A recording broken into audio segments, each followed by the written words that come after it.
Good morning, everyone.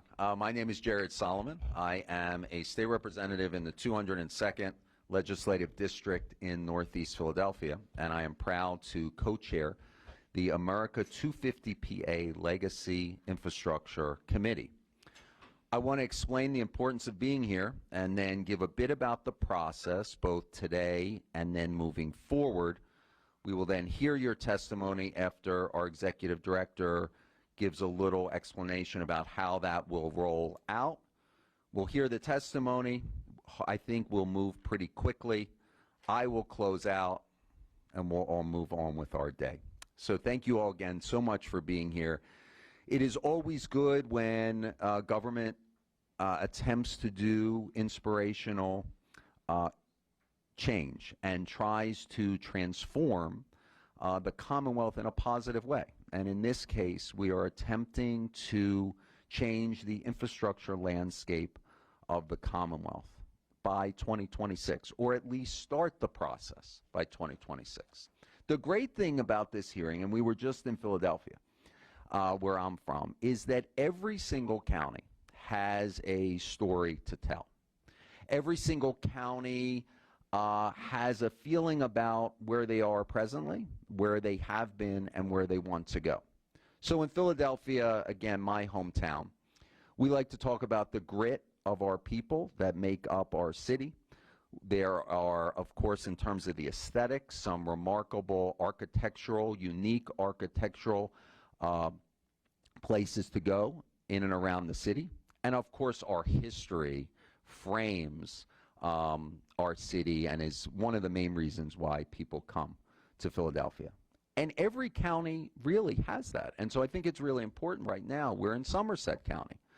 Just driving through the county, the aesthetic beauty of this county, the country out here is really beautiful.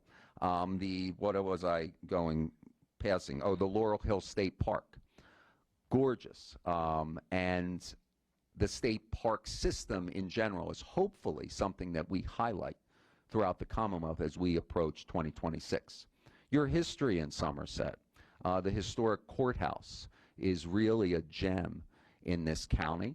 And just like Philadelphia, the people here, as I think about Somerset and I think about the Flight 93 Memorial and the unity that this county showed, not just to the rest of the Commonwealth, but to the rest of the nation, is something to inspire us all.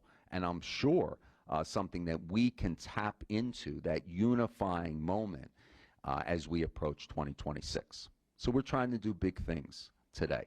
And I really appreciate everybody being here. After we're done, all of these hearings, how many do we have left?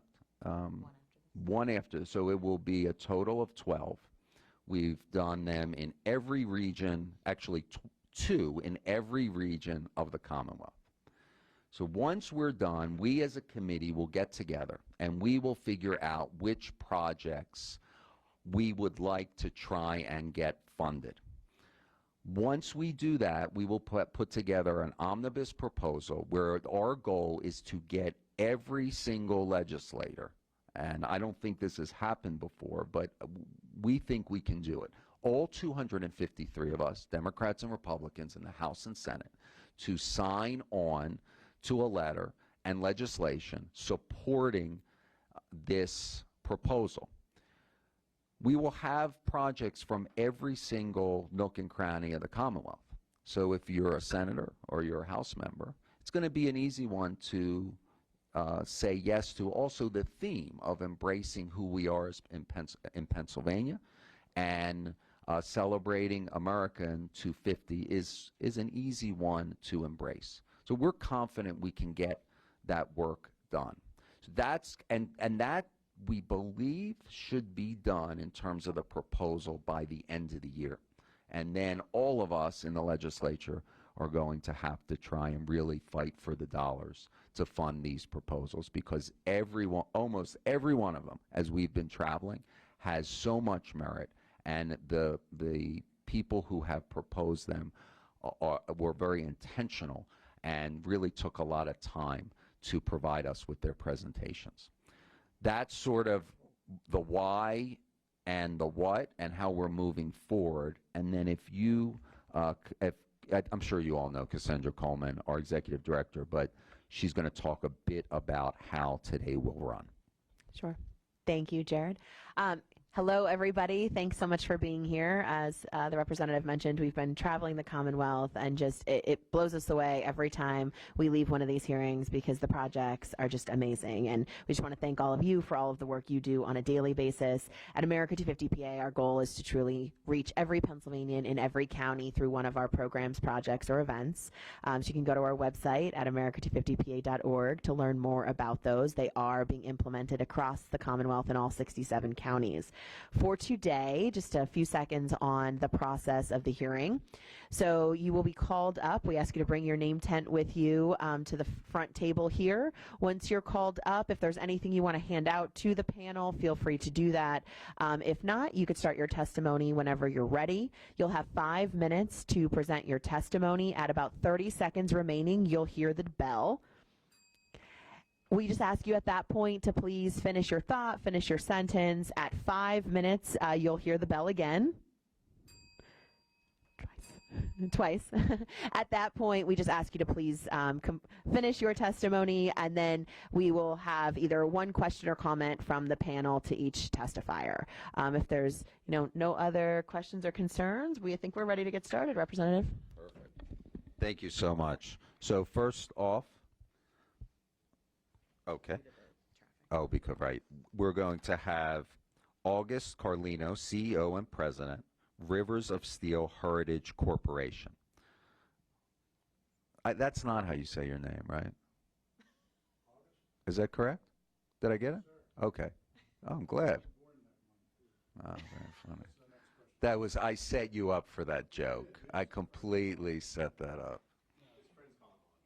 Augie, that's right. That's more like it. Well, yeah. Me too. People call me. Oh, yeah. So, Augie, when you are ready, please fire away.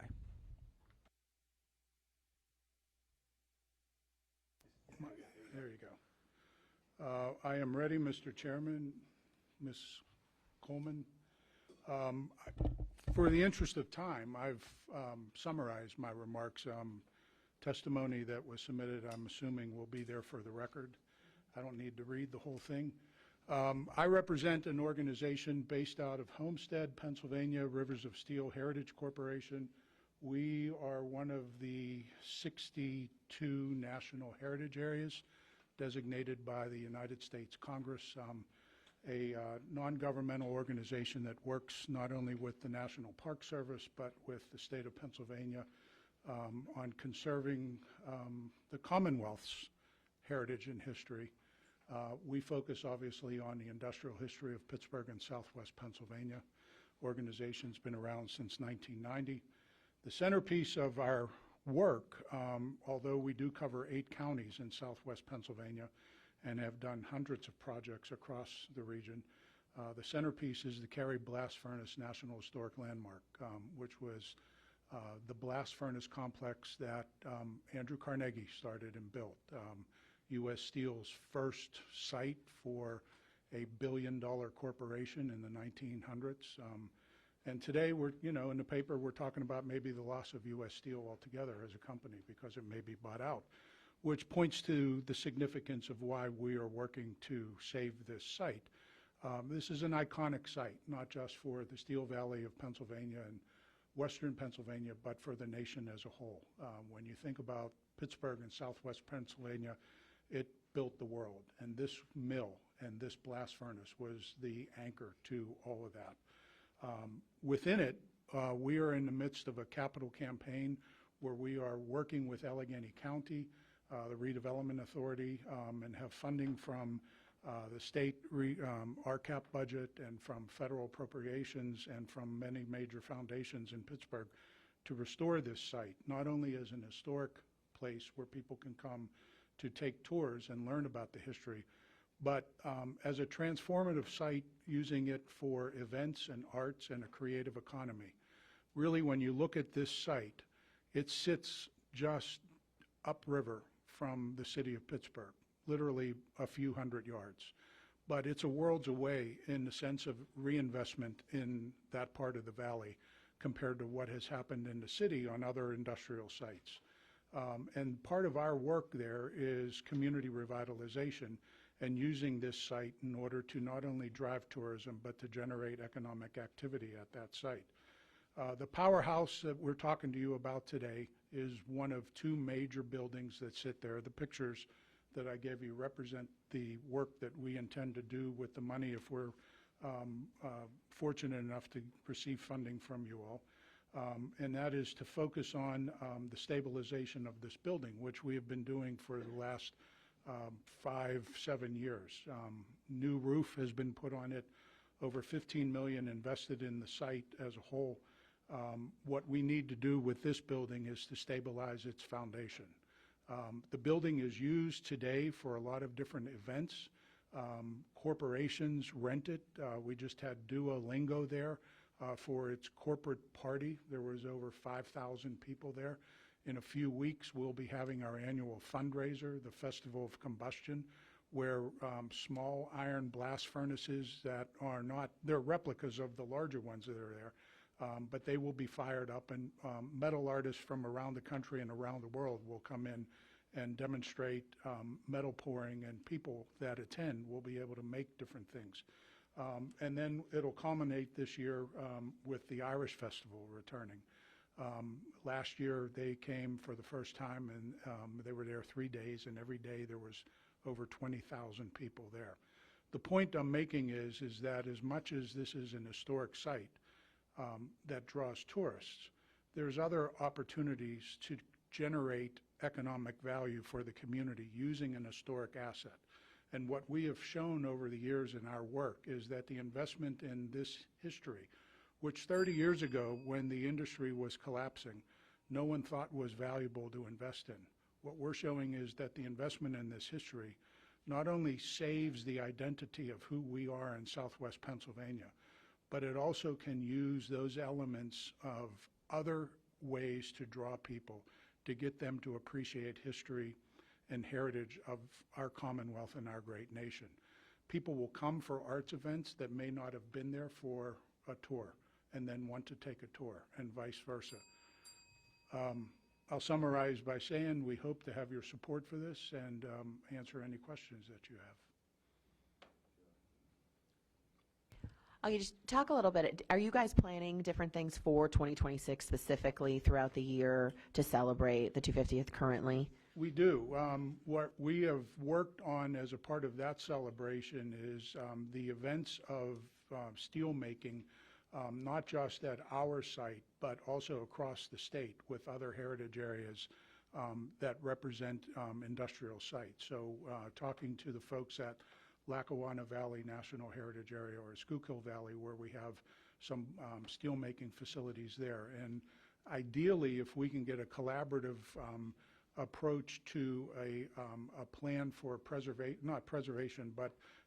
promotion of that history, we can showcase Pennsylvania as the industrial anchor to the nation for that period of America's industrial prominence. Wait, can you go, what's the collaboration again? Can you? We work there, within the Commonwealth, there are 6 national heritage areas that are designated. There are also, of those 6, there are also 12 state heritage areas under Department of Conservation and Natural Resources, those 6 plus 6 others that are only state designated. When you look at steel history, or you look at industrial history for the Commonwealth, and if you look at steel, it required coal, it required iron, it required railroad, others. There are other heritage areas in Pennsylvania where the primary theme of that heritage area is one of those elements. And what we're talking about, at least between myself and my colleagues, is how do we use that as a promotional event celebrating America's 250 and showcase the Commonwealth's role as this industrial powerhouse that Pennsylvania was.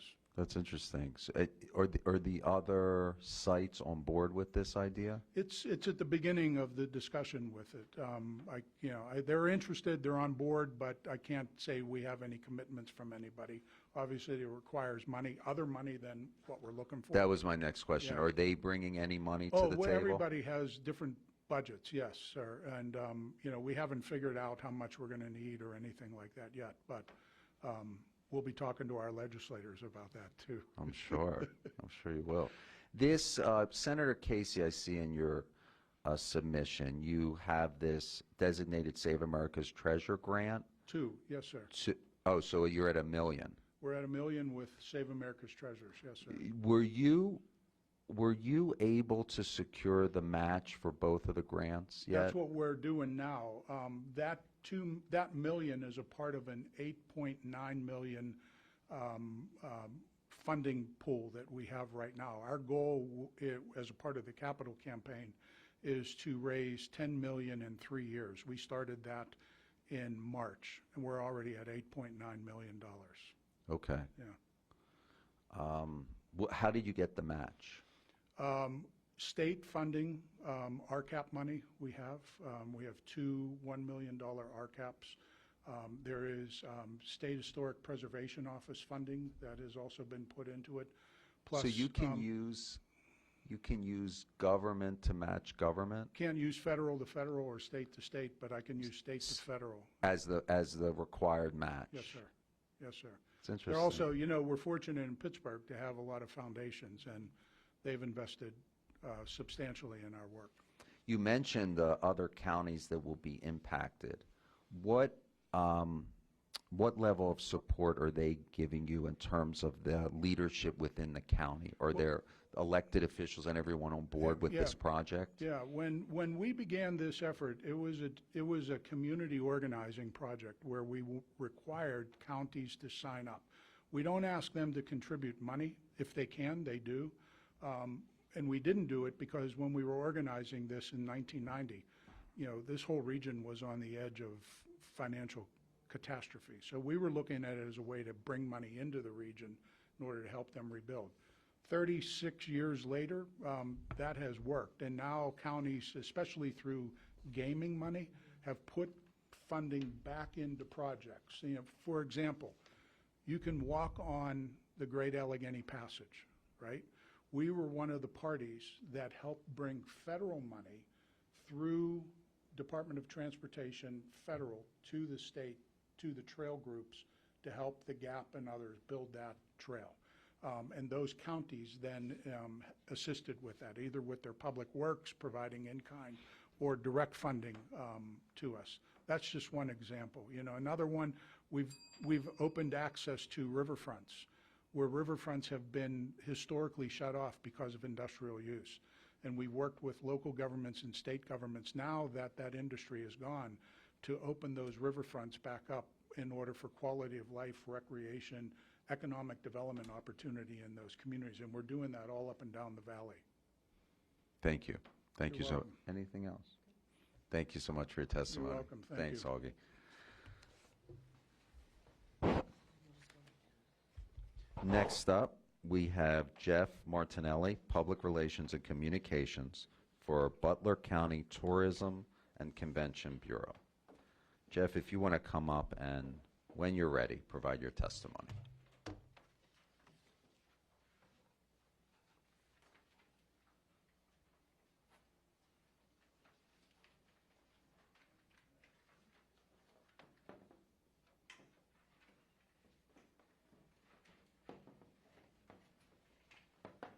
By the way, if after you're done you want to leave, we will not be offended at all. So just if you want to stay, that's great as well. I think I'm okay. If I can defer to you. So, good morning. Thank you for having me, and thank you for having Butler County Tourism and doing the work that you're doing. Greatly, greatly appreciated. So I'm here, as you said earlier, on behalf of Butler County Tourism. We'll shorten it a little bit just to save some time. But I'm here to tell Butler County's story. And Butler County's story is more than being the birthplace of the Jeep. It's a story of persistence and pride, one of ingenuity and determination. And while it's Butler's story, it's also Pennsylvania's, and ultimately it's an epic American tale. Butler Built will be a 10,400 square foot museum dedicated to the Bantam Jeep, which was designed and built in Butler. and to tell Butler County's story and its contributions to Western Pennsylvania, the Commonwealth, and the United States. Butler Built will create a downtown Butler event space and, through working with private partners, is poised to become an anchor for its growing cultural district. Being adjacent to the restored Penn Theater, it allows for unique entertainment events and will provide area college students with hands-on learning opportunities. Our story begins with determined Pennsylvanians whose ingenuity arguably changed the world. In the late 1930s, Butler's American Bantam was a struggling car company building small, lightweight vehicles with fewer than 20 employees. That's when its lobbyist, Charles Payne, appealed to an aide of General George C. Marshall, who convinced, and then he convinced the military that his company could build a four-wheel drive lightweight vehicle that would replace the horse and wagon. American Bantam was the only company that responded to the ensuing bid, and just 49 days later, Ralph Turner, Butler native, delivered the original Jeep to the military. It was immediately recognized as a tactics-changing weapon of enormous significance that Dwight D. Eisenhower credited the Jeep as one of 4 reasons the Allies won World War II. So today, more than 30,000 Jeep enthusiasts from across the country attend Butler Iconic's 3-day Bantam Jeep Heritage Festival each June, which produces an annual economic impact of more than $1.5 million. Unfortunately, when those festivities end, there is nothing for interested visitors to experience. And now, with the imminent demolition of the original Bantam factory, it will leave Butler County devoid of any structures relating to our Bantam Jeep heritage. This project creates a year-round, culturally significant destination for history enthusiasts from around the world. It's a venue that preserves Butler County's history while providing an educational experience featuring our region's important place in American history. Butler Built will provide the following: a permanent showcase for 6 historic Butler-built vehicles by Butler automakers American Bantam, American Austin, Huselton, and Standard. It will have display areas for Bantam factory artifacts. It will have exhibit space for all of Butler County's historical societies. It will also have an educational event space, as well as office, meeting, and conference rooms. Through exhibits and interpretive panels and multimedia displays, Butler County's story will be told for generations to come. Here are the contributions of Butler Countyans such as Major George Washington Reed, Spanish-American war hero Charles Albert Waters, Brooklyn Bridge architect and builder John Roebling, and Veterans Care advocate Josephine Marshall Hammond will unfold. Today we ask for a grant of $1.5 million to make this project a reality. It will provide a year-round education and awareness and become a meaningful destination for learning. Although it will be located in downtown Butler, Butler Built will be an attraction that will draw visitors from beyond Western Pennsylvania. It will become a regional asset for our neighboring counties of Allegheny, Armstrong, Beaver, Indiana, Lawrence, Mercer, and Westmoreland. We know from the success of the Bantam Jeep Heritage Festival that the positive economic impact will extend far beyond. It'll go to local restaurants and shops in the growing cultural district in the immediate vicinity, but it'll also extend to neighboring towns with hotels, beds and breakfast, vacation rentals, and campgrounds. All will realize additional revenue and additional visitors. These towns will include Cranberry Township, Harrisville, Harmony, Herman, Portersville, Prospect, Renfrew, Saxonburg, and Slippery Rock. We're excited to submit for this grant. The Butler Built Museum will document one of our county's greatest contributions to U.S. history and will highlight our determined spirit.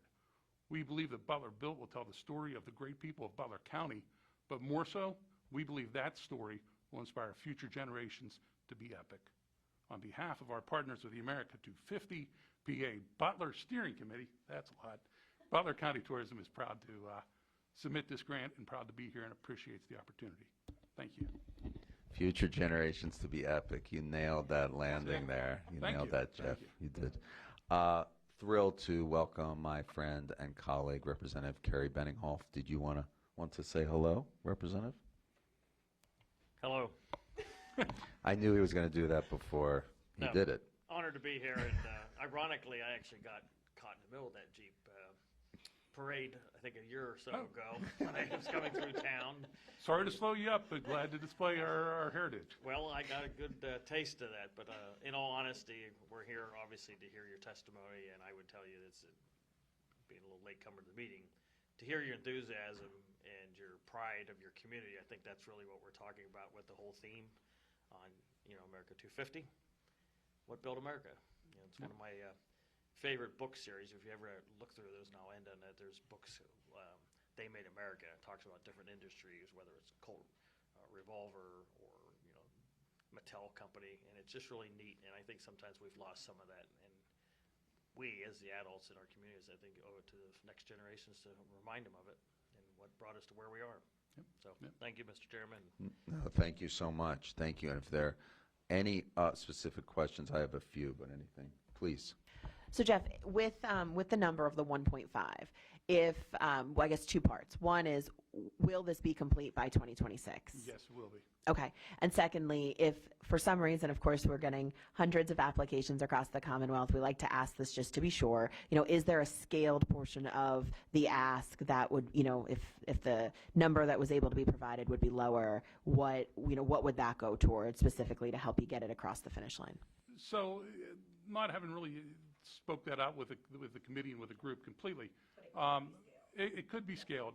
There is funds out there already that we have secured, $1 million that have already been secured, and this is in the planning. It's going to happen, but we just want to make sure that it happens the best way that it can, that it happens the right way that it can. So hopefully that answers your question. No, absolutely. Thank you. Okay, thank you. Jeff, another budget-related issue. The number 2.5 million, 25,000 or above prevailing wage in Pennsylvania is something that anyone that receives the grant money has to abide by. Did you consider that when you submitted the proposal? Yes, that was considered. The Really? prevailing wage? Yeah. And you could still get this done for 2.5 million? So it would be built on different scales at what we have now and then what we have if we have the full amenity. But I know that Jack here has worked with the architects, and I'm sure that prevailing wage has been looked at. Great. Okay. Yeah, we had talked about that because as we've heard testimony, we didn't know if applicants were thinking that through. The numbers outside of Philadelphia, Representative. 2.5 million. Wow. Okay. So you mentioned that about stuff to do in Butler, and this would sort of be an added component somewhere in your testimony. Mm-hmm. Explain, so in this area, restaurants, hotels, give me sort of how does this add to what already exists? So the cultural district, as you can see, the rendering has the Penn Theater to the right. But this sits basically on North and Main Streets. I might have my streets screwed up because one's east, one's north, my directions are terrible. But the Penn Theater is right next door. The Penn Theater is currently being restored. Will be completed very shortly by the fall. It is right on the main street and the main drag. So there's shops, there's restaurants, there's a hotel further on down the line. So anything to do with the cultural district, I'm not exactly sure. I'm newer to the area as far as where the exact theater is, but there's a theater that's close by, a Playhouse Theater. So anything, and there's the Meridon Museum, which is a world-class museum of Asian art, right just a couple blocks away. So this will be an anchor for our cultural district, which is currently forming, in the process of forming. So we look at it as a way to not only to spur that, but obviously tell about our history and our heritage. In general, Butler is seeing a population boom. And as we move towards 2026, obviously this would be a way to sort of think larger in meeting that moment as your population continues to rise. Are there sort of larger plans in Butler to accommodate for this new population that's coming to the county? As far as the Tourism Bureau goes? Yes. As far as the Tourism Bureau goes, I think that's part of what we do every day. We're always looking for new ways to not only just attract people, but how do you attract people without inconveniencing your residences, right? And so I would say that there's a general plan there, but overall, I don't know that there's any look at that. I know that one of the biggest growing areas in the state is Slippery Rock Township, which is a more rural, more removed spot. So I think that, you know, as opposed to Cranberry, which is almost urban in the way that it's growing and building. So I think that there's a, what's the word I'm looking for, a balance that we're looking for as far as addressing anything like that really specifically. Thank you. Question? One last parting two thoughts, actually. Number one, if you want to build 250 of the Bantams and raffle them off, we could raise you a lot of money. As a car enthusiast myself and World War II buff, there were a lot of us that would probably, I'd trade both my current vehicles in to do that. But second thing, just as an editorial comment, you know, people don't, if you look at through history, you know, the design of the car really changed America and almost equalized a lot of people. If you could afford a couple gallons of gas and somebody had a car, suddenly you weren't living in a 2-3 mile radius of what you could do by foot and by wagon. And, you know, for the younger generation, may don't understand it. I kind of look at the internet as the 21st century automobile that has now opened a world up to people that normally would not have done it. But the history behind the automobile, Jeep specifically and others, to me, has really made a lot of people pretty much the same.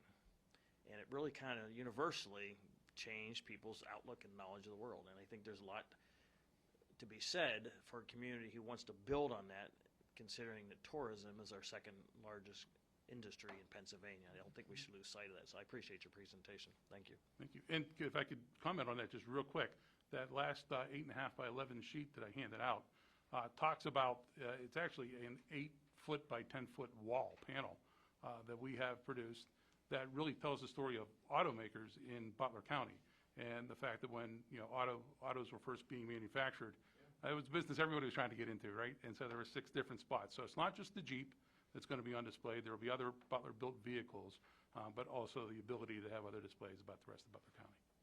So thank you. Thank you so much. Thank you. Appreciate the time.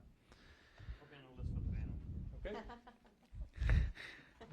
Next, we have Lindsley Bear, Parks and Trails Director, and Jeff McCauley, President, County, Somerset County.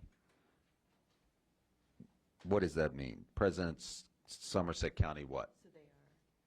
I'm actually the president of the 9/11 Trail Alliance. Lindsay works for Somerset County. I'm the Parks and Trails Director for Somerset County. He works with the 9/11 Trail. Okay, forget everything I said. Thank you for the clarification. I know you did. Thank you. Please begin.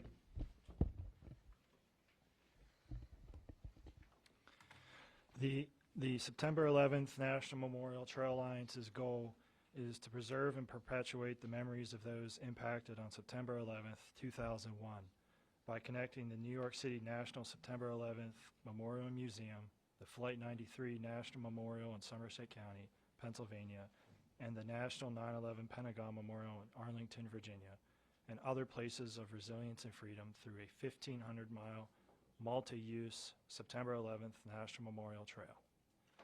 The Alliance, by working with its partners and stakeholders, envisions the September 11th National Memorial Trail will be a world-class experience developed as a trail of remembrance to honor those who gave all of their freedom on September 11th, 2001, for their families and first responders, and for the generations before them who sacrificed to protect our freedom and American values.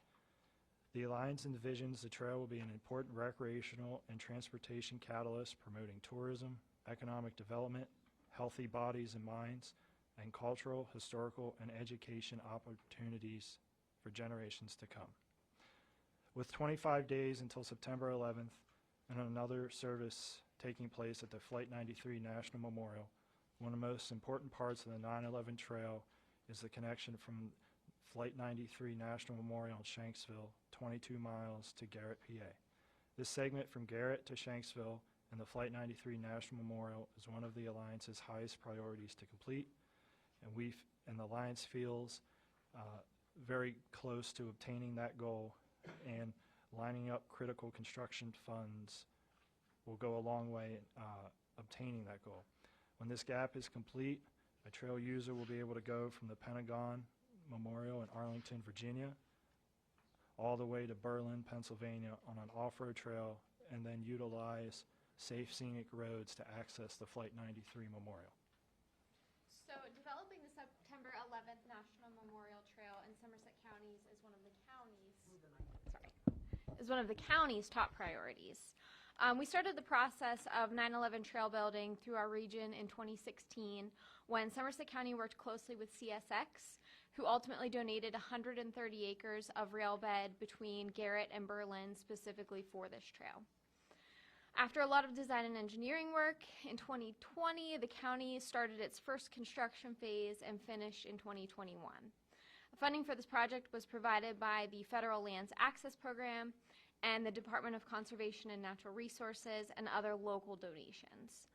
Since the completion of Phase 1, Somerset County, along with the 9/11 Trail Alliance, received funding from the Appalachian Regional Commission, matched with local donations, and we started design and engineering work on Phase 2, a critical next section that traverses between a steep local township road, a large 219 Buffalo Creek Bridge, and Buffalo Creek. In addition to these funds, we've also recently received $600,000 of Federal Lands Access Program funds to do design and engineering work starting at Phase 3, right outside of Garrett Borough and traversing along the former CSX rail bed approximately 8 miles into Berlin. The project is administered by PennDOT and is currently underway. In addition to the many boroughs and townships that we've been working with, we've also been working closely with private property owners who have owned small portions of the rail bed that we need to get into Berlin. Over the last 5 years, the county's established good relationships with these property owners, and recently we've closed on 3 properties, and we're closing on 3 additional ones soon. The county has had tremendous tourism come through the area because of the Great Allegheny Passage. Somerset County specifically has 42 miles of the Great Allegheny Passage in our area. Over the last 2 years, the trail has seen approximately 1.4 million visits annually. These visitors will soon be able to branch off of the gap in Garrett and take this new trail through Garrett and Berlin into Shanksville, where they can visit the Flight 93 National Memorial. Currently, the off-road or trail portion of the 9/11 trail will be built between Garrett and Berlin, and from there it will utilize signed, low-volume, scenic rural back roads from Berlin into Shanksville and north. The trail being built through small towns in Garrett, Berlin, and Shanksville will become huge economic generators. These towns will experience tourism and built restaurants, breweries, Airbnbs, and other places of interest. This will help to draw tourists into these communities to dine and stay, bringing in more dollars to our small communities and creating important local jobs. According to the U.S. News and World Report, over 13,000 residents live within a half mile of the park, and this trail segment built to Berlin will add another 2,000 people. We're requesting $5.2 million to construct the off-road portion of this trail between Garrett and Berlin, approximately 8 miles. We believe that constructing this off-road portion of the trail will be an incredible legacy project for our nation and will be enjoyed for many generations to come. Thank you. Questions, comments? So I just have a question. So through the process of these hearings, we've heard actually from a couple folks on the 9/11 trail. So just explain to me, just for I think the panel's informational purposes. So every part of the panel has its own executive director and its own funding sources that are all of you working together to try to make sure that this is. Yes, you heard from my board president, Andy Hamilton. So Schuylkill, Luzerne County, right? Yes. Okay, because Yes. that's the one that's ringing a bell. Yes, we have all coordinated together in these asks.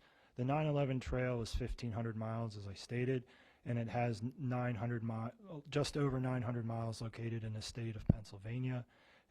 In 2022, the trail received PA DCNR Mega Greenway status, which as a part of that application process, we have received a letter of support from all 25 counties the trail goes through in the state of Pennsylvania. Just to stay on that. So as Cassandra mentioned, we've received a lot of these 9/11 type proposals. Is there any duplication of effort in terms of the funding requests? Because many of them do seem to be very similar. So what about the funding that you all are requesting?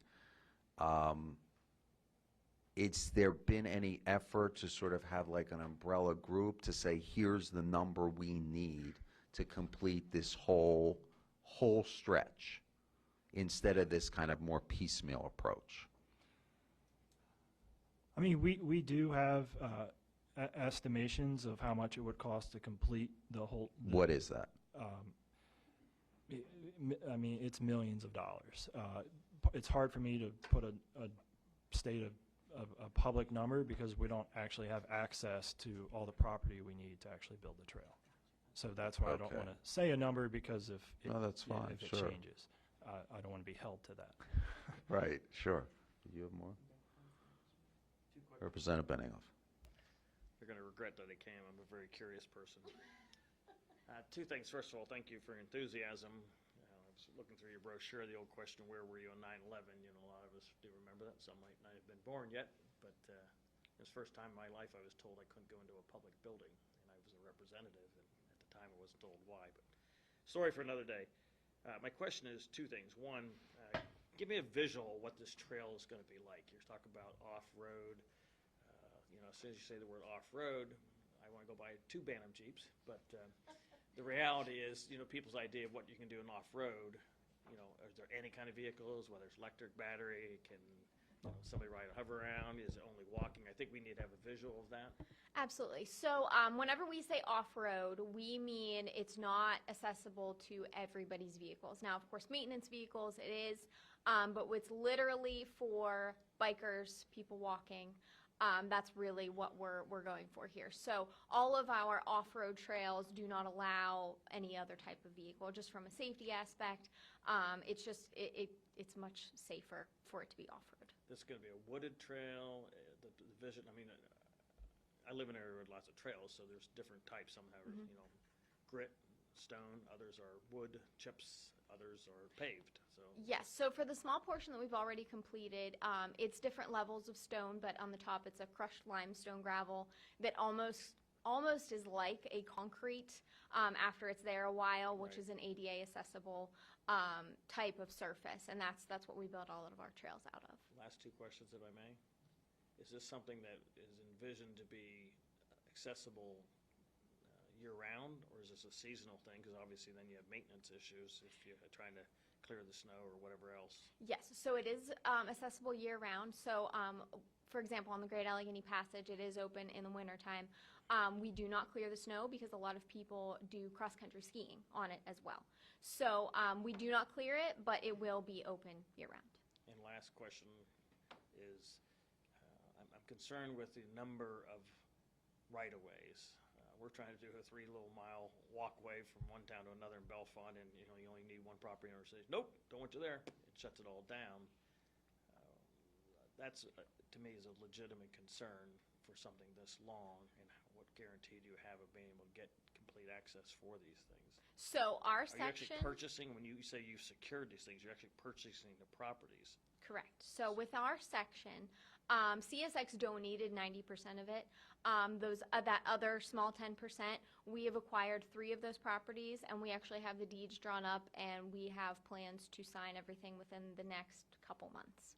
So if the trail's as wide as this room, are you taking on 3, 4, 5, 10-acre properties in order to get that space, or are you going to be able to do something? I mean, I just can't imagine wanting to acquire a bunch of properties. It's one thing about buying a right-of-way through a property, but So our last section that we have, those 3 properties left, it's actually, we worked with the property owners to do a small subdivision of, we've created a 66-foot area wide through, it's actually the very south part of their property, so it's not cutting their properties in half. But we've been very fortunate with these property owners. They've been great to work with, excited to work with us. So acquiring properties has not been a problem. well, that makes the visual a little bit more tangible for me, that you're basically buying an access through them, but you're not buying a 12-acre farm and putting a trail through it and having abandoned buildings to be. Correct. Okay. Keeping on Rep. Benninghoff's theme in terms of the visual, are you all coordinating with the other counties on the aesthetic and the surrounding towns in terms of what this, how kind of the aesthetic could be consistent? Yes. So we work with several partners and stakeholders to come up with a standard design. We've actually worked in areas where we don't have an off-road trail built currently. We received an agreement, or we worked with PennDOT for an agreement for a ubiquitous sign standard throughout the state of Pennsylvania. So there, to your point, standard design is the same across the Commonwealth, and so we only have to work on getting approval for locations. So every chance we have, we work to standardize everything in order to make sure that it's the same throughout wherever you go. Okay, and in the testimony and in this written material, there was an emphasis on the borough of Garrett in terms of revitalizing and providing some of the benefits of the trail. Are there issues there in terms of poverty and access that you all are trying to get at? So we don't have issues with any access. It's just a very small town, and there's nothing there currently. It's actually just residents. There's no grocery store. There's no store of any kind. So there's a couple Airbnbs that are popping up, but we're excited that this trail, because the Great Allegheny Passage goes through it. So now that they're going to be coming off of the Great Allegheny Passage, going through town to get to the 9/11 trail, or to be on the 9/11 trail, we're hoping that restaurants pop up, things like that, just to increase what is offered in that area. So because of the trail, there are some bread and breakfasts that are popping up now, Correct, yes. but there are no restaurants. No. Nowhere to eat. It's You could just important. have breakfast all day. Yeah, exercise. They need breakfast again. Exactly. Thank you so much. All right, thank Really you, guys. appreciate it.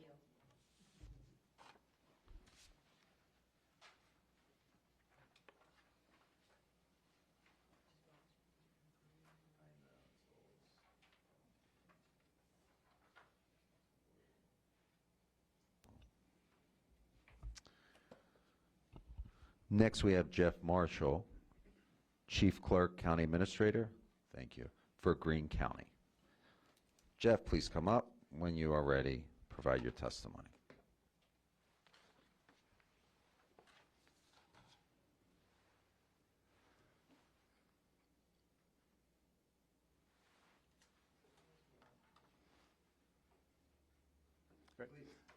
Good afternoon. Thank you for allowing me to provide this testimony in support of our America250 grant application. As you said, my name is Jeff Marshall, Chief Administrator, Chief Clerk for the County of Greene. Served in that position since 2010, worked for the county for about 30 plus years. Lifelong resident of Waynesburg, Pennsylvania and Greene County, the cornerstone of the Keystone State. This project area we're looking at, Waynesburg Commons, an area many of us from this area grew up playing in, went to college at Waynesburg College, now Waynesburg University, to now the park's being used for recreation, exercise with the residents of the borough. Any amount of funding awarded to this application would be beneficial to the end goal of completing this project completely. The need for this scope was identified through a public planning process we did back in 2020 as a result of an active transportation plan for the borough.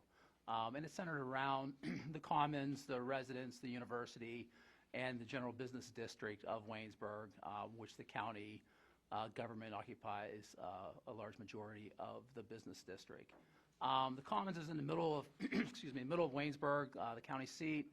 Waynesburg is approximately 4,000 people, 115 businesses, like I said, home of Waynesburg University, the student population, about 1,300 students.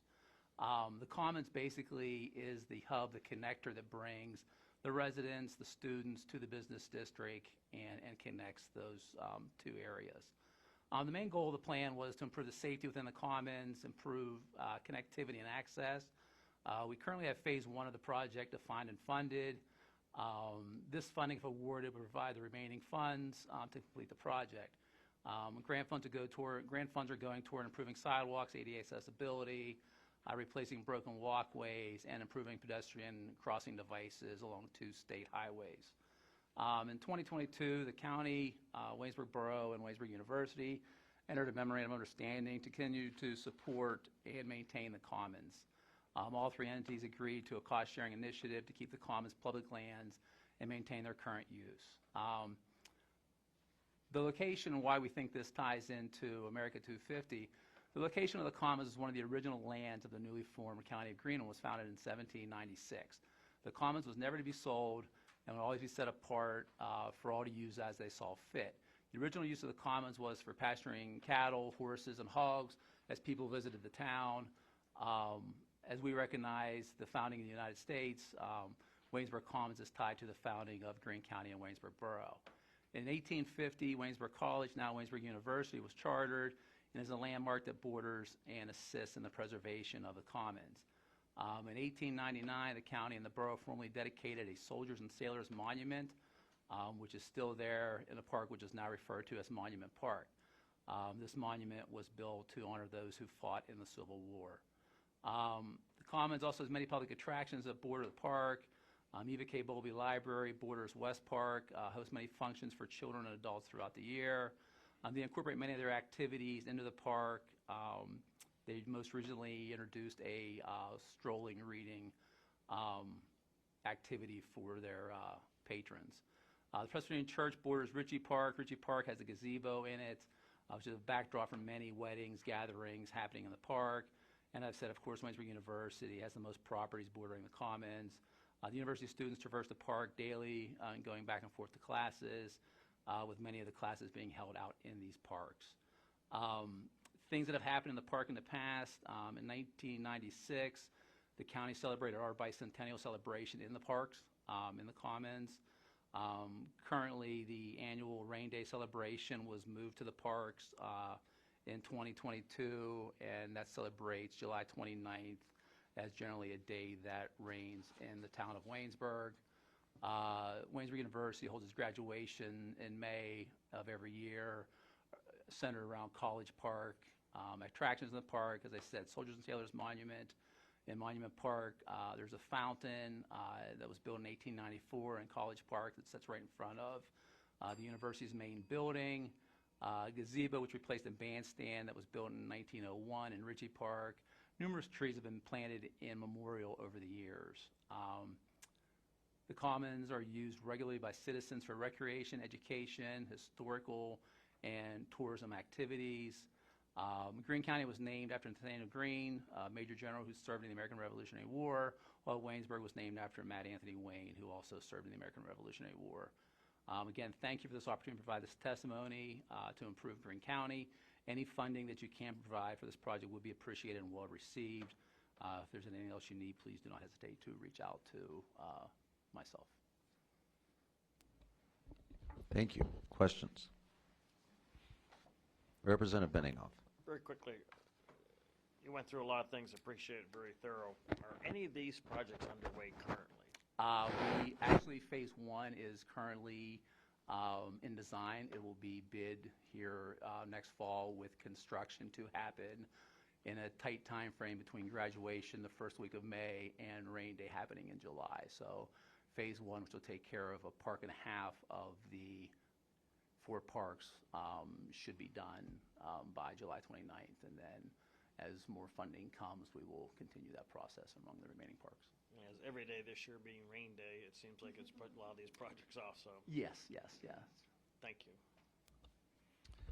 So are you, Jeff, are you the business corridor manager, kind of? Yes. Okay.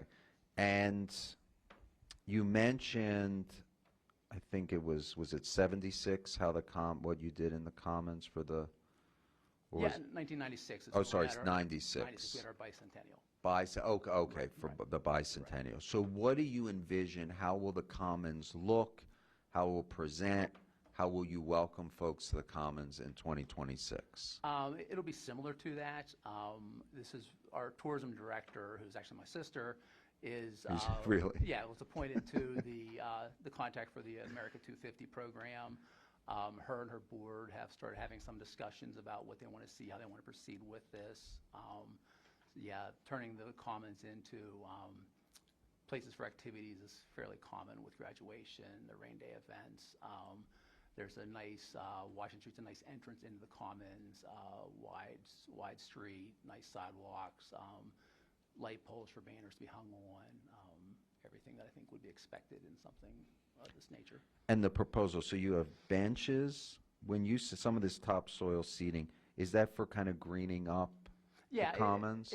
I mean, imagine when this was built 200 years ago, the sidewalks weren't to current code, foundations weren't made right, some benches were just made out in the open.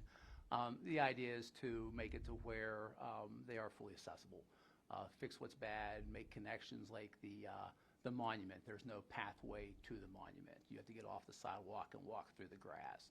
So making the entire facility more accessible to the public. And the light poles, is that for kind of pedestrian style lighting? Yes, safety with the students and citizens walking through the area. Great. Anything else? Thank you, Jeff. you. Appreciate it.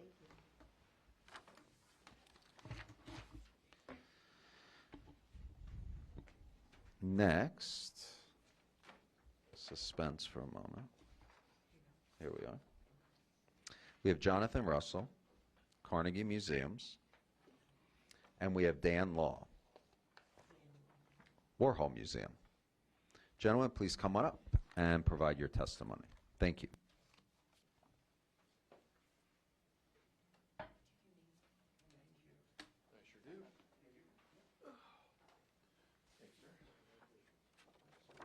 know more paperwork is not what you all need right now, but I figured give you some visuals. All right. Well, thank you so much to the committee here, specifically Ms. Coleman, co-chair Representative Solomon, and Representative Benningoff. We really appreciate you having us here to talk about this project. My name is Jonathan Russell. I'm with Carnegie Museums of Pittsburgh as special assistant to the president, and Dan Law is the associate director of the Andy Warhol Museum, which is one of the 4 museums of the Carnegie Museums of Pittsburgh system. So without further ado, I'll let Dan take over. Thank you, Director Coleman, representatives. The Rolling Stones, Bob Dylan, David Bowie, the Velvet Underground, Elton John, Taylor Swift, Pennsylvania's own. Andy Warhol worked with, had friendships with, managed, inspired, was copied by, feuded with, or collaborated with all of them. So while many of us know Andy's Campbell soup cans or Maryland portraits, some of us may be less familiar with his deep connection in music and his impact on indie rock and other genres. He helped launch the Velvet Underground. He was friends with Mick Jagger and Elton John and Rick Ocasek. He was frenemies with Bob Dylan. We can go into detail if you're curious.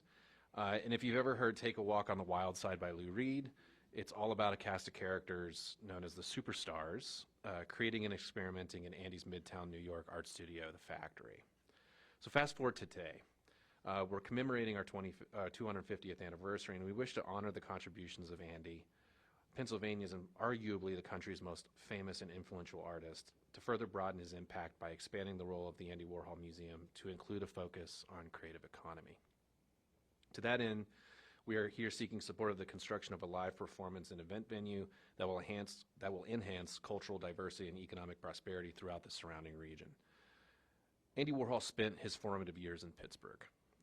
Growing up in the city, he attended Carnegie Tech, which is now Carnegie Mellon University, and he honed his artistic skills and marketing skills there. He took art classes at Carnegie Museum of Art. Today, the life, art, and legacy of Warhol are stewarded in his hometown of Pittsburgh, Pennsylvania at the Andy Warhol Museum.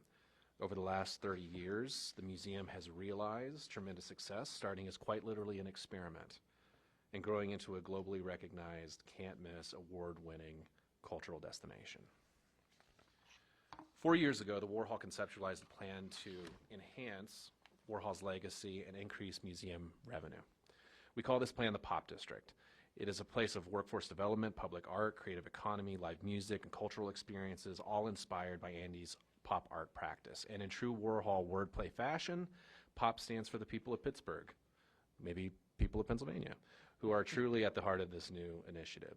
A live performance and event venue will serve as the cornerstone of the Pop District, a project that will play a defining role in achieving the region's social regeneration and cultural diversity goals. Located in an area of Pittsburgh's North Shore neighborhood that was previously occupied by abandoned buildings and neglected parking lots, the new flagship facility will support local revitalization efforts, honor neighborhood distinctiveness, promote enduring social change, and create new connections in Pittsburgh and beyond. So as we plan to begin construction in 2024, this 48,000 square foot, $45 million facility will host initially 90 concerts annually, featuring touring artists from across the country and around the world. Its rooftop special event space will be a go-to destination for weddings, conferences, parties, and other types of gatherings, and with even more capacity and functionality than the museum currently offers. So starting with over 150 events and concerts a year, we anticipate hosting about 75,000 new visitors to the North Shore. And the revenue from this facility will not only generate more than $15 million in economic impact directly for Pennsylvania each year, but will also provide much needed earned income for the museum, helping us leverage public-private partnerships and innovative growth opportunities.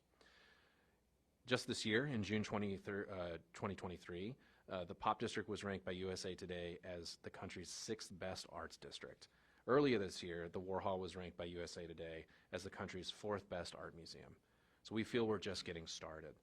With the commitment and leadership of our stakeholders and supporters, and specifically our elected leaders, we know that the Warhol and the Pop District can revolutionize museums and create a new globally recognized cultural asset that supports the Commonwealth and its dedication to maintaining Pennsylvania's rich history, while simultaneously working toward a very vibrant future. So this project will celebrate one of the most influential artists from Pennsylvania, putting a spotlight on his namesake museum, his hometown, and the Commonwealth during our 250th anniversary. So please accept our sincere thanks for your consideration of our project. Our Executive Director, Cassandra Coleman. Two-part for you as well. Okay. So could this be completed by 2026? Yes. Okay. What's the capacity of the venue? For the concert venue specifically, it's 800 to 1,000 people standing room, and it's 2 levels. So it would have a main floor and a balcony. Okay, great. That's all I had. Representative Benninghoff. Kudos to your timely presentation. I was impressed. Thank you. In the early part of it, you said focus on creative economy. How would you describe what that means? So it's a wonderful question, and we're actually somewhat broad with that definition to expand into technology and knowledge economies. So when we talk about creative economy, it's not just artists. These are jobs that can leverage design, marketing, experiential economy, live music, special events, all this type of thing. Tourism, too, as well. And so all of these things, without offering you a TED Talk, we see as very interconnected, right? And certainly future growth vectors of Pittsburgh as a region, obviously leveraging current technology trends and things like that, too. I think it's an interesting concept, and it obviously caught my eye. I've often thought in this modern age that we should be rethinking how we try to educate people. I mean, you can teach units of measure in math class, cooking class, Sure. art class. 16 ounces of paint is the same as 16 ounces of pancake mix. Yeah. And I think the term creative economy was intriguing to hear. You sort of hit this, my second question, that is, building these projects is one thing. It's kind of like running for office. I tell people getting elected is the easy part. Right. Governing is the hard part. Right, exactly. You had thrown out some numbers, 75,000 new visitors. I'm curious at how you arrived at that, because building facilities is one thing, but That's trying right. to maintain them is another. Oh, you're 100% right. So Nobody ever says that otherwise. Never ever said Right. Never said it was I as leader. winning's different than governing. So we have established a couple of partnerships and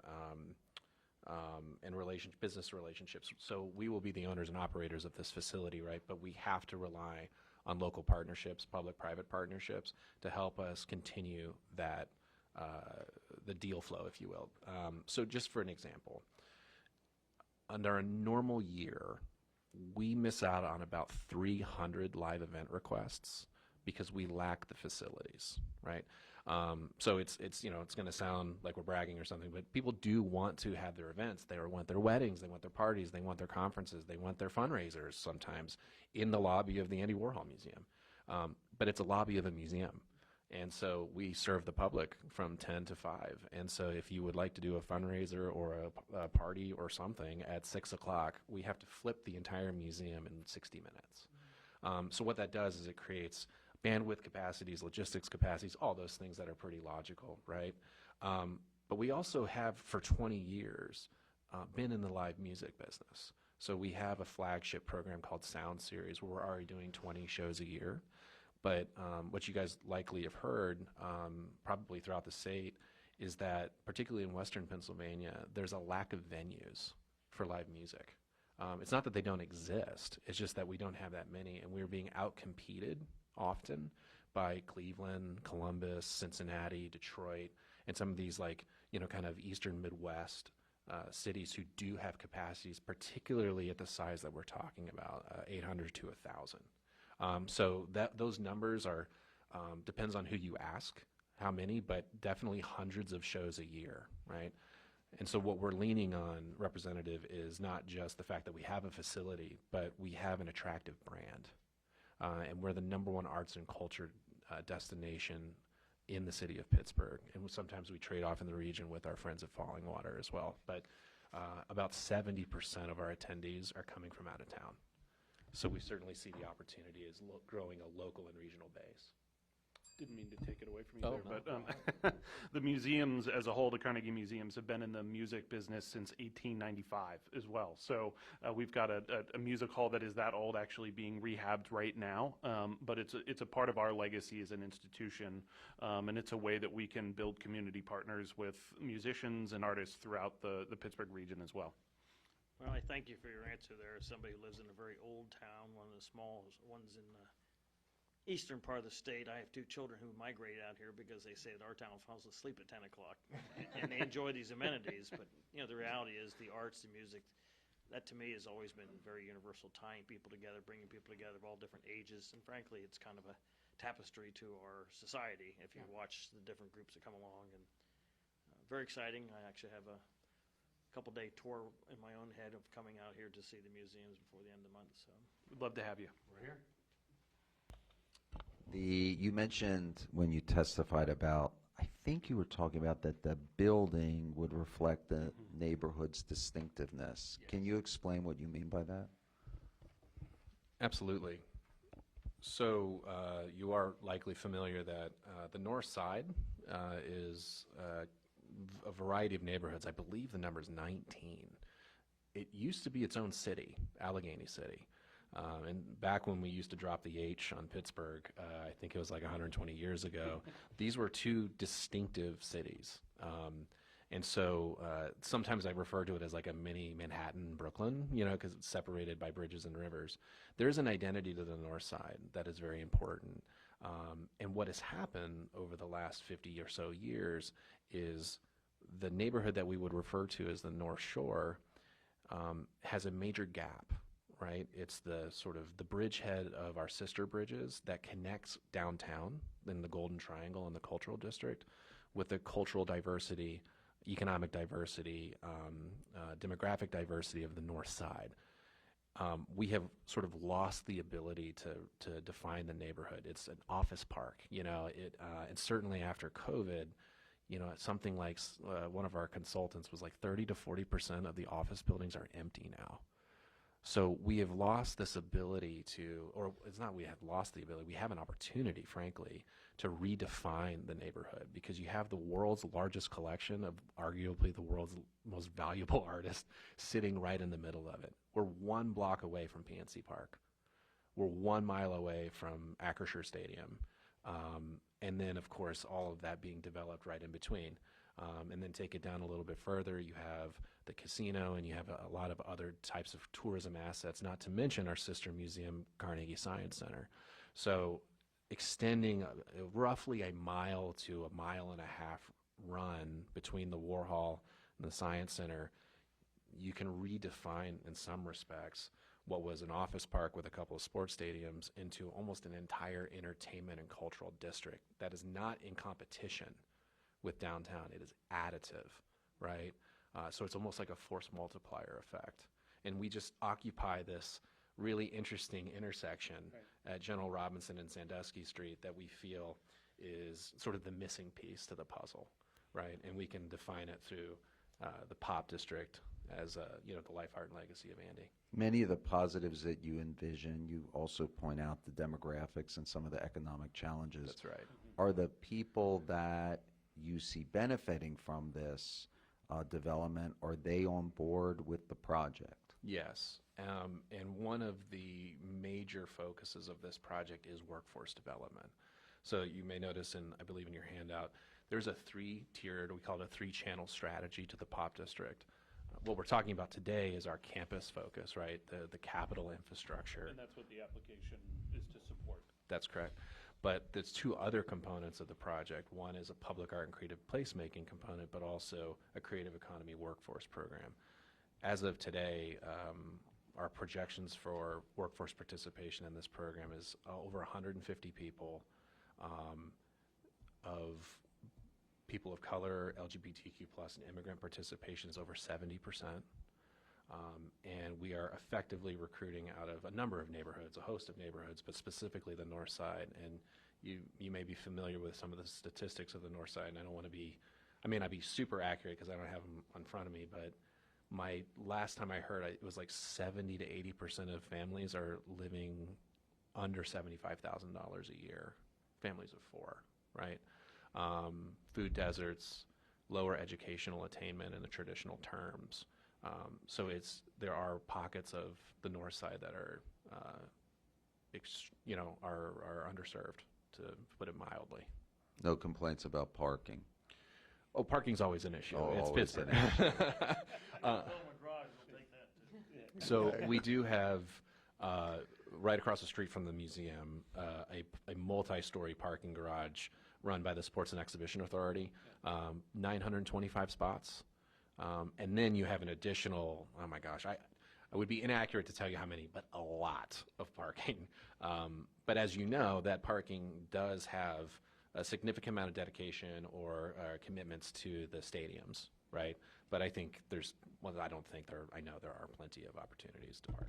Senator Wayne Fontana this is in his district, and he's the chair of the Sports Exhibition Authority, as well as a member of this committee. So he's a big supporter of this project. We have really appreciated him working with us on some of these issues as well.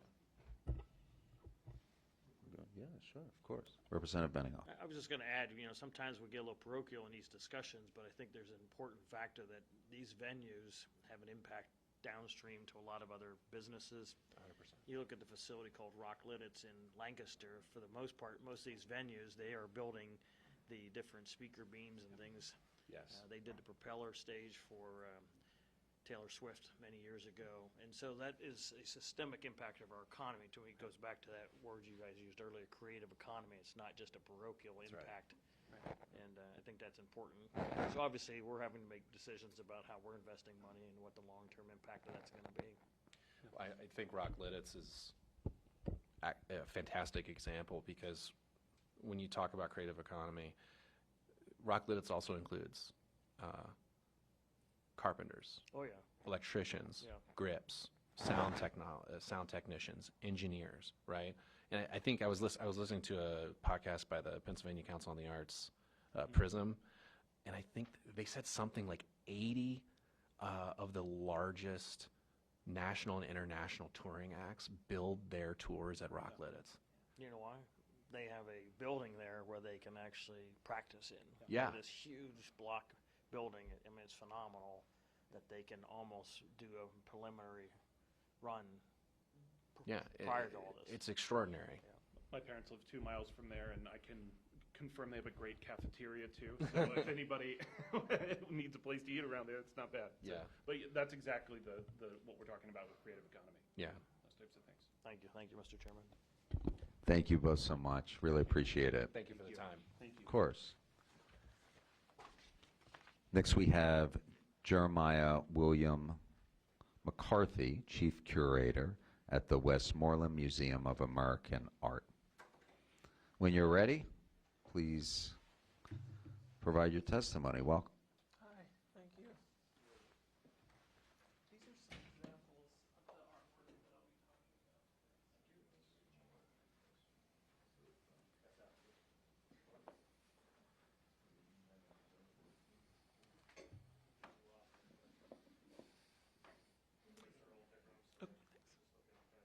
Okay.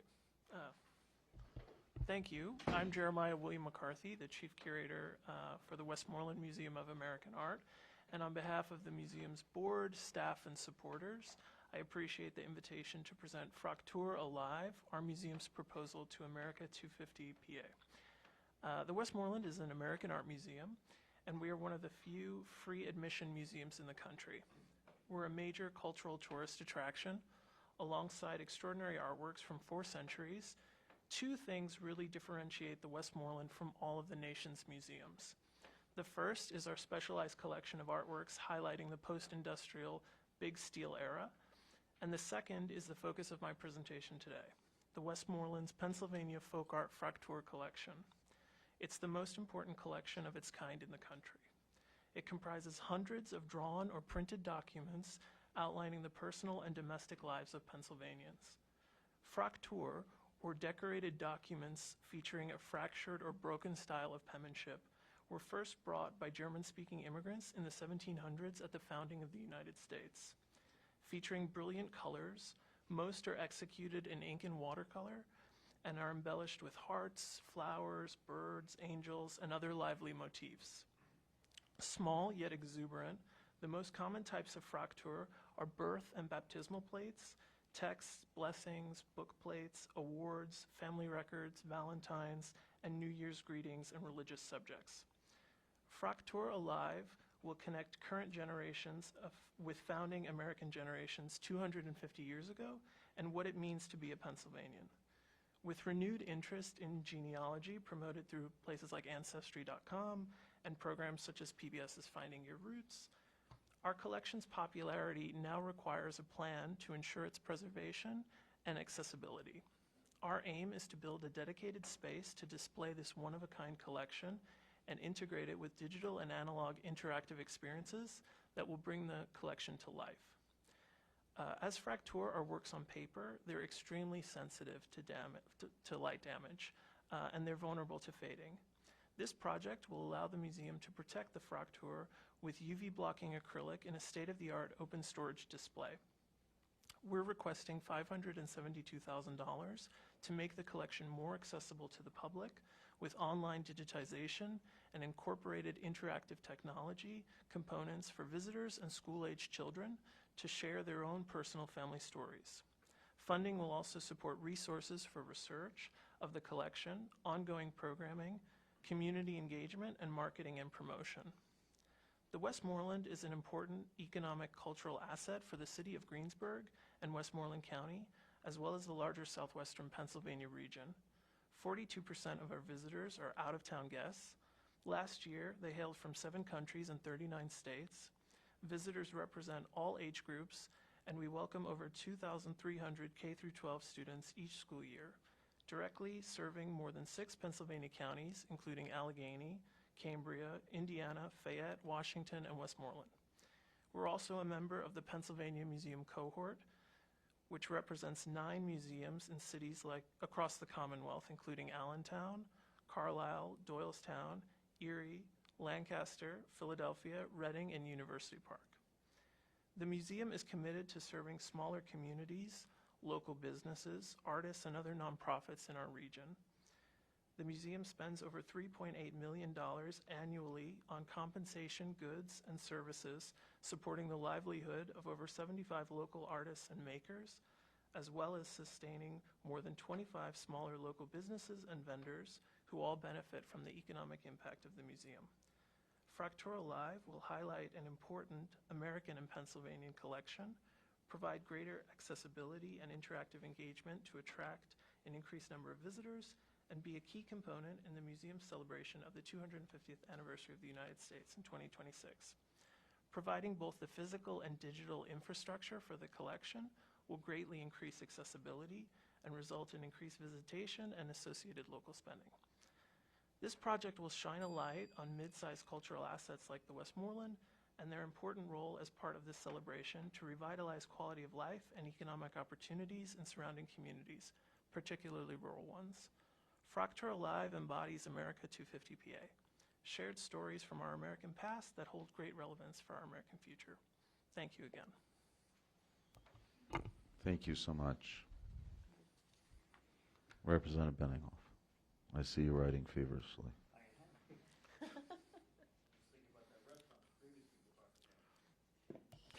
Just joking. Ironically, that you're showing this to us today, I was in an antique store yesterday and was looking at one of these, and somebody I was with knew much more about it than I did, but it is really a beautiful form of art that most people don't necessarily see or appreciate. Two questions I had. Number one, it's ironic that not ironic, but it's interesting that your request is 522,000. Most people would just round it up to $1 million, so I'm curious how you got to that. And my other question,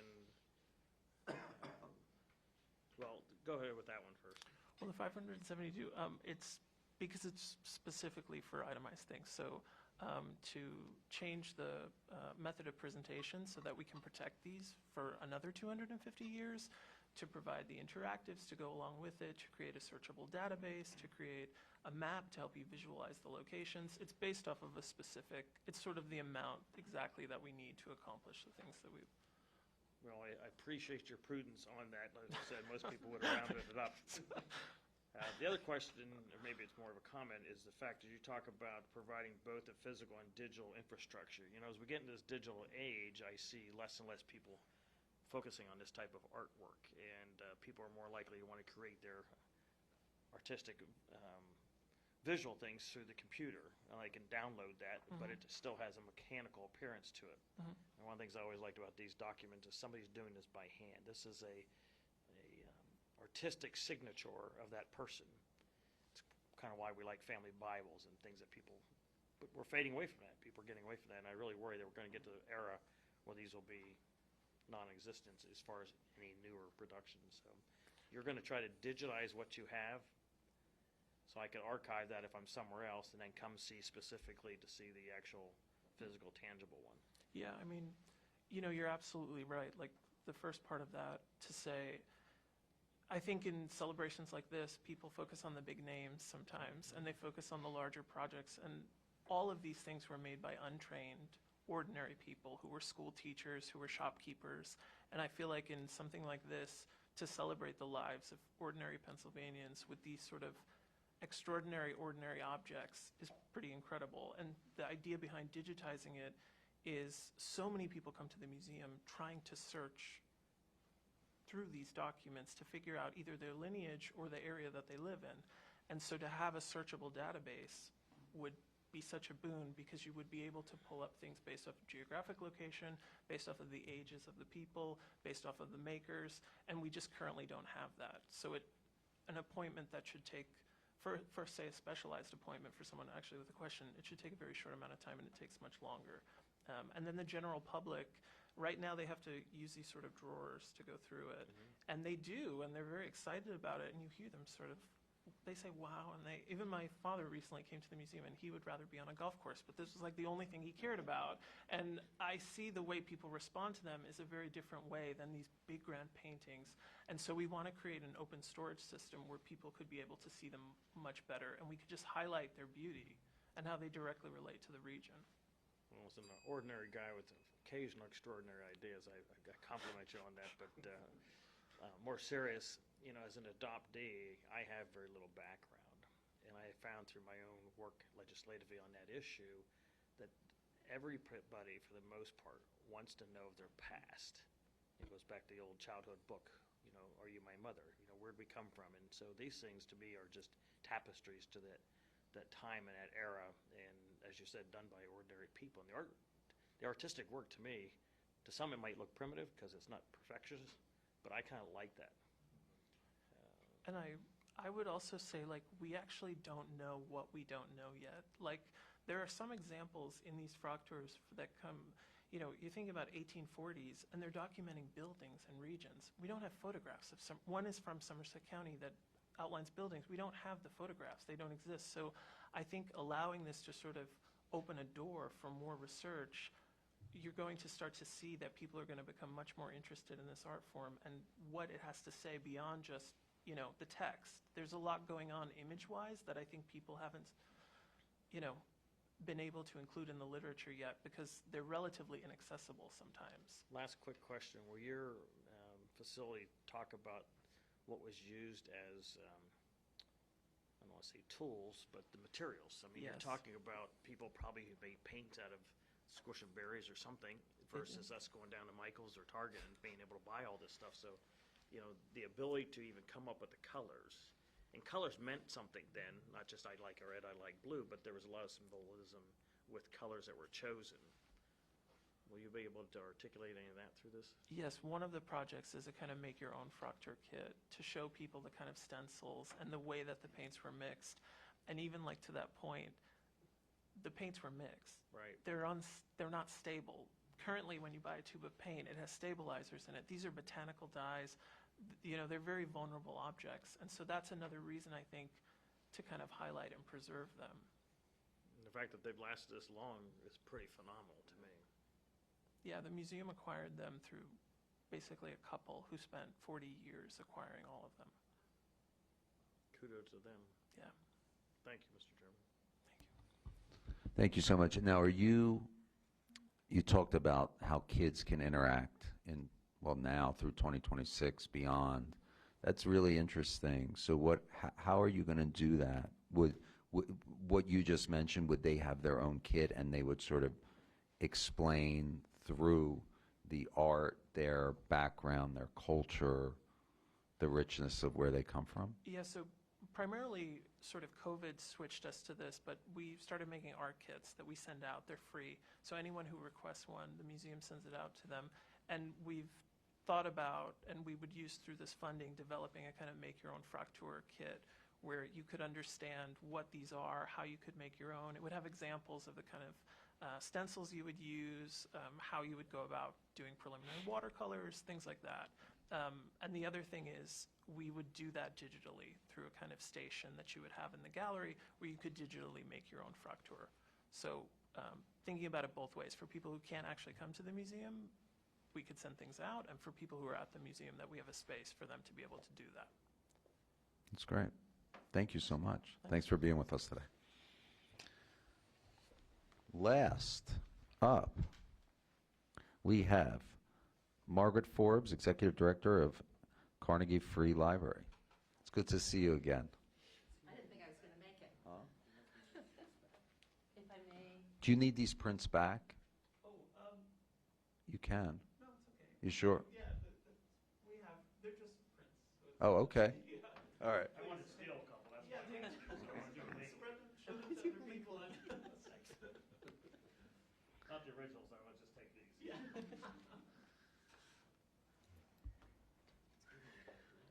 Yeah. Please, Margaret, Okay, go don't ahead. start it. Yeah, I just have to say, it took me 2+ hours to get here today. They closed the turnpike. Oh, you got stuck on that too. Well, was I supposed to know about it? Memo went out. I did? Okay, all right. All right, well, I'm sorry, I feel a little rattled. It was supposed to take an hour and 11 minutes, but so be it. Nice to see you, Jared. Yes, okay. I'm Maggie Forbes, the Executive Director of the Andrew Carnegie Free Library and Music Hall. The Library and Music Hall has been serving Carnegie and surrounding communities since 1901. Andrew Carnegie funded more than 2,500 libraries. Ours is one of only 4 libraries in the world that he endowed. Everywhere else, he said, Pittsburgh, here's a building, you run it.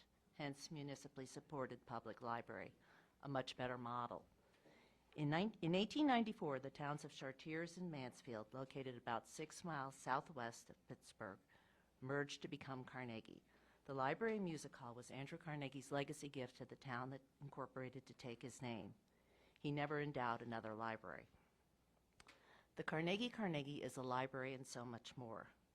The facility houses an acoustically superb music hall and a national treasure of a Civil War room, the Captain Thomas Espy Post of the Grand Army of the Republic.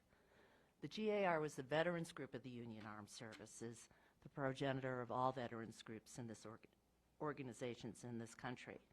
Once there were 7,500 posts from Portland, Maine to Portland, Oregon. The Espy Post has been documented by scholars as the most intact GAR post in the country. Rewinding, endowment was not a good model.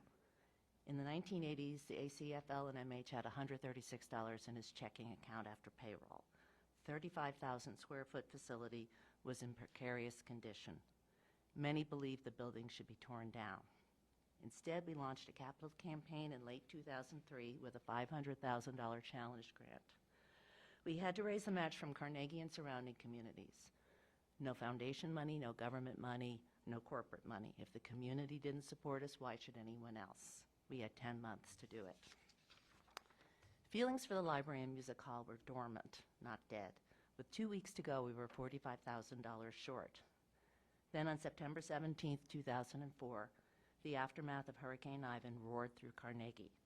Main Street was underwater, someone was killed. In the 2 weeks between the flood and our September 30th deadline, the community gave us $60,000. In the 20 years since, the Carnegie has become a poster child for transformation. The building is structurally sound, weatherproof, and accessible. The SP Post was meticulously restored in 2010. The library was brought back to its original beauty in 2015. The old waterlogged gym is now the studio, a multi-purpose programming space with a club vibe. Jazz performances, Civil War symposia, poetry readings, reunions and weddings advance mission and generate earned revenue. In 2022, Library Park converted our steep grounds from a barrier to an inviting green space connecting the library and music hall with Carnegie's central business district. Foundations, government, and corporations are now part of the $16 million tally that has brought us this far. But the library and music hall's community has stayed with us every step of the way. At a music hall concert in May, a couple announced a $50,000 challenge grant towards completing the Carnegie. 173 people contributed $51,000 in just over 5 weeks. What does completing the Carnegie mean? Renovating the music hall is the last leg of the library and music hall's journey from moribund to magical. Our music hall is patterned after Carnegie Hall in New York. Its striking proscenium stage is the focal point of the venue. The Pittsburgh Post-Gazette named a 2005 concert one of the top 10 classical performances of the year, an opera recital. Ensembles record there. Our acoustics are rare and renowned. Earlier upgrades have infused the hall with new life. Performances range from jazz to opera to baroque to belly dance to Broadway and everything in between. The proposed upgrades include replacing knob and tube wiring, installing a sprinkler system, replacing the 122-year-old stage floor, restoring water-ravaged plaster and painting the auditorium, new seating in the balcony, aligning theatrical sound and light systems with professional industry standards, and air conditioning. The music hall will finally be a year-round venue. It will be the finest mid-sized venue in the region. The renovation will be a transformation of degree, not kind. The music hall already is a regional asset, attracting audiences and performers from throughout southwestern Pennsylvania and beyond. The music hall's renovation is a model America250PA infrastructure project. Our history is rich. Our future of service and impact is bright. The SP Post deepens understanding of the defining chapter in our nation's history that still reverberates. The development of industrial might made the United States the country it is today. No name is more closely associated with industrial development than the one the library and music hall bears, Andrew Carnegie. The renovation of the music hall is the capstone of a remarkable 20-year effort. It is shovel-ready and then some. Finally, in 2026, as the country celebrates its 250th anniversary, the library and music hall will celebrate its 125th. I hope you agree that the stars are aligned for this project. Thank you. I've been late all day. Sorry. Thank you. Representative Venninghoff. My apologies, I was getting enthusiastic about some of the things you're saying there. What was the overall request? Well, it was a category when I filled out the application, but I can tell you. That's all right, it's before me. The budget, but I don't, at the budget, but I might have adjusted a little, 1.131475. Okay. I just wanted that for clarification. I was reading your other very well-detailed proposal. Appreciate your enthusiasm and excitement, and sounds like a project worth continuing on. Thank you, Mr. Chair. Just want to get that number. Thank you. Cassandra? Performers for 2026, if you get this project done, what do you envision? Well, I envision a far more vibrant organization. Certainly, our plan is to begin construction in early 2024. Right. And while the music hall is closed, we hope to keep audiences coming with as many performances as we can in our studio, but the capacity is much smaller. But I think it's not about revenue and numbers so much as We've worked very hard over the last 20 years to become a destination as a performance venue, so keeping people coming. While that is happening, the planning for the reopening, the bookings, the reaching out to people. I'm going to say here, and this shouldn't affect anything, I will be retiring at the end of this year. This mantle will be passed. Our music hall director is right in there, and my replacement will be in place. But that is certainly, I met with the board, the top priority is not overseeing the restoration of the music hall, but planning not for its grand opening, where it goes from here. So in terms of specific performers and numbers, certainly we know we have a jazz niche in Pittsburgh. Our resident company that's been around since 1962 is very much our Broadway group. They're fabulous. Classical music with our acoustics is a real special thing. We have, including some opera companies.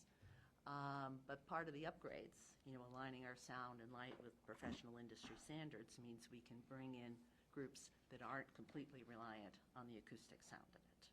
So I can't give you specifics on that. Do you have any renderings of what the new and improved theater would look like? Well, the new and improved theater will just look more beautiful Right. than the old unimproved theater. Every step of the way, the restoration of the library and music hall has been a restoration project. You have been in the building. I have. You don't walk into our music hall and go, yuck, by any stretch of the imagination. You sort of walk into our music hall and go, I can point out the crumbling plaster. I can't really point out the knob and tube wiring, but it's there. That's a safety issue, or the lack of a sprinkler system. Restoring the paint and plaster will make it far more beautiful. Excellent house lighting will do that, but it's really about burnishing it and bringing out the best of what is always there. I will say, I always say it's quiet, good taste in Carnegie. There is no embellishment in our hall. The proscenium is the whole thing. The focal point is whatever is happening on the stage. If you look up there, there's dentil molding and some egg and dart molding, but it's your eye. The proscenium fills the hall, and that's where the attention is. So it'll be far more beautiful. It will gleam. It will glow. It will be far more efficient. But the rendering, I don't know if I have one, but I could certainly get you one, is not going to be terribly different. Oh, It's no, gonna I was be just wondering. Bringing it back with contemporary sound and light, safety things, sound assist, et cetera, that it needs. And air conditioning. We can't use it in the summertime. Did you have something? When you're done. I'm done. I to Representative Kulik, you took me around, Margaret. It really is a hidden gem, and it was a pleasure to be there. And it looks like this type of project, this renewal effort is, well, many of the projects is what we're looking at is how can we really make 2026 pop for each region and showcase sort of the different performance spaces around the region. Yeah. Well, now that I'm not under a bell, I think It'll come back. It's coming It'll back. come back. But I think the fact that the country is celebrating its semi-quincentennial, as we are celebrating our quasquicentennial, is something that just means this will be 2026 is going to be a very special year, but so will the next 125 years, hopefully. Yes. Thank you. Rep. Benningoff. Not to belabor things, and I do appreciate that, because I can never say either one of those two words. But your community rising to the occasion, is that something you see happening in perpetuity? My fear, not necessarily for you, but just in life in general, is are the future generations going to continue to appreciate the arts and things that we will see that continual investment? I mean, you've obviously been able to sell your story to your own age group, maybe a generation after you or so, but do you see that happening in perpetuity? I do, but that's our job. I think I left it out because of the interests of time. At one point, the borough wanted to tear down the building. I saw that and I just Yeah. cringed. And it wasn't their property. But now they give us $100,000 a year. Somewhere along the line, we have become Carnegie. It helps that we're called the Carnegie. Yes. Nobody else can say that, and it is the right way to say it. At least it's the Scottish way of saying it. But the fact that we are a library and a music hall and a park. There's a public housing complex at the top of our street. We're connected to Main Street. The library is always filled with kids. I think of the people who started this campaign 20 years ago. They were Carnegie High School students, and the library had been the center of their life. As they got older, they realized it was important. But the other night I was leaving a program, and there was 3 young teenagers, not so young, they were 15 or 16, and they were laboring up. And I said, boy, you look awfully tired from coming up from down. And they've been playing at a soccer match, and I think they might have walked from the high school. They lived in the public housing. One boy was from Iraq, one boy was from Syria, and one boy was from Bangladesh. And they all had library cards, and they were stopping and talking to me in front of the library. It's our job. You know, our mission is to build community, and we are the heart of the town. Since we opened Library Park, we're the pride of the town. You know, the lights twinkling up, we're connected. Kids take their prom pictures there, but it's the programs. We start with the very youngest, and we stay involved with the very oldest, and it's the synergy between our library services, our regional venue of a music hall, and then this national treasure of a Civil War room that makes it a very special place, but keeps it very much in the hearts of the people who live there. And like any town, people from Carnegie are very proud of their community and what it has to offer. We can't be complacent, but I have no doubt that we can continue it. And I'll close for comment for the commission itself. I think that we need to have as much emphasis and interest in small projects as well as big projects, because it is the quaintness of your facility, I think, makes it intimate and makes people want to be part of that. You can put your arms around it. Yeah, and there's something to be said about that. Well, I do say about our venue that it is right-sized for so much. I mean, yeah, Taylor Swift is not going to come to the Carnegie, although my fantasy is that my successor will get a grant to do an unplugged series in the music hall, because there's got to be a lot of loud rock and roll musicians who love to show off what they can do in a place where the acoustics matter. But from podcasts to jazz concerts to solo things to community events, we want to do world-class events, but we also want to keep it open for community events as well. Having 400-plus people in the audience is a very wonderful experience. Well, the air conditioning would be nice. We used to have something called the Bollesburg Bowl Theater, and it was basically almost like in a small barn, and you just roasted death. And I never even thought about the fact that the actors, but it was the intimacy. We were in a room not much bigger than 2 times this room, but you're right in it. And Intimacy helps. That's a different experience than watching a high-tech video or movie in a movie theater. The being right there, and I will say this, of course, am I parochial about the library and music hall? Yes, but there is no such thing as a bad seat in the house unless you're sitting behind one of those 4 columns that are structurally essential. But for our benefit in June, I had to rent an air conditioner. I just had to. You know, we had 300 people, and it was $1,200 for a big, honking, noisy thing. The air conditioning will make a huge difference in terms of comfort and viability, but being closed essentially for 3 months of the year is not viable, because There's actually some merit to the hemostatic control for the facility itself. Yes, exactly. So, but I don't worry, you know, if you want to do a big production that needs 1,000 seats, you don't come to us. But there are so many things that fit right into what we're doing. Thank you for your efforts, and congratulations on your pending retirement. I hope you'll stay involved. I will. Facility tours. Thank you so much, Margaret. Thank you to all the testifiers. Now the hard work begins. One more hearing. We then will put this together in a comprehensive proposal, and then we need to find the dollars. Thank you so much.